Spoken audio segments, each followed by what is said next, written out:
खुलुमबाय गिबियावनो गोजोन फुंबिलिनि आंनि गोसो गोरबोनिफ्राय बरायनाय आरो हामलायनायखौ नोंथांमोननिसिम जासिहरग्रोनाय थाबाय। आसा खालामो बयबो मोजाङै दङ। नोंथांमोननि थाखाय आं मोनसे गोदान खौरां लानानै नुजाथिफैलायबाय। आसा खालामो नोंथांमोना खौरांखौ जोबजासिम खोनासंलांगोन।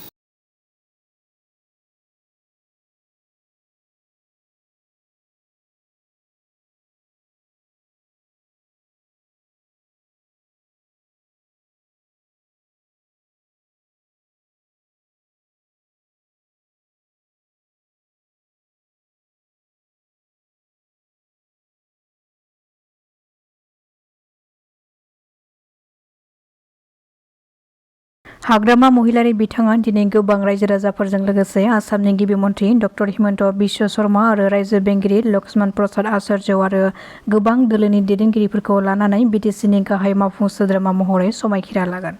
बिथांजों लोगोसेनो लेङाइ गाहाय मावफुं सोद्रोमा महरै समायखिरा लागोन रिहन दैमारी बिथाङा आरो लोगोसेनो गासै सा-8 एबा सा-10 बिजाथिफोराबो समायखिरा लागोन।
गंसे खारबाय थानाय रेलगारियाव हरखाबै अर खामदों।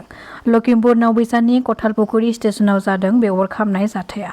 अर नांनाय रेलगारिया माल रोगाग्रा गारिमोन। रेलगारिनि इन्जिनाव अर खामनायनि जाहोनाव रेलगारिखौ लाखिनो गोनां जायो आरो अर खोमोरग्रा हान्जानि हेफाजाबजों अरखौ खोमोरफिननो हायो होननानै सुलुंनिफ्राय मिथिनो मोननाय जादों।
बिथांमोना दिनैहाय सेक्रेटारियेटनि सिङाव हाबनानै मिथिया सोर पारमिसन होदों बिथांमोननो बेबायदि ओरैनो नर्मेलि बेयाव हाबनोबा पारमिसन नांगौ जायो। मानो होनबा बे गभर्नर एटाची बे रावनिबो पार्सनेल प्रपार्टि नङा।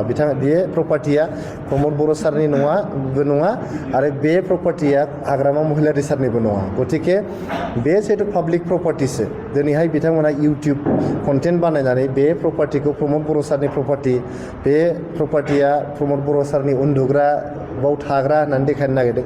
बियो नंखाय, बियो जोबोद नंखाय। बेखौ नोंथांमोना अफिसियेलि कनफार्म खालामनो हागोन। बेयाव जायफोर केयारटेकारफोर दङ बा जाय बेखौ सामलायो जिएडि डिपार्टमेन्ट दङ, जिएडि डिपार्टमेन्टआव बेखौ सामलायनो हागोन।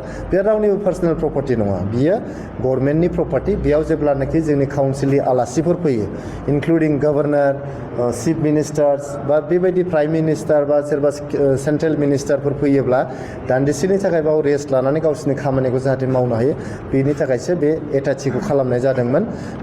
बे फेसिलिटिसखौ क्रिएट खालामनाय जादों। बे रावनिबो पार्सनेल प्रपार्टि नङा एबा ससियेल मिडिया इनफ्लुएन्सारफोरनिसिमबो खावलायहरनाय थाबाय नोंथांमोना जाहाथे गावसोरनि डेक'रामखौ लाखिनानै जेखौ नंगौ बेखौ देखाय जेखौ नङा बेखौ देखायैया गाहाम आरो मोनसे आनरुलि मोनसे सिटुएसन क्रिएट खालामनो जाहाथे नोंथांमोना नाजाया बेखौनो आंनि खावलायहरनाय थाबाय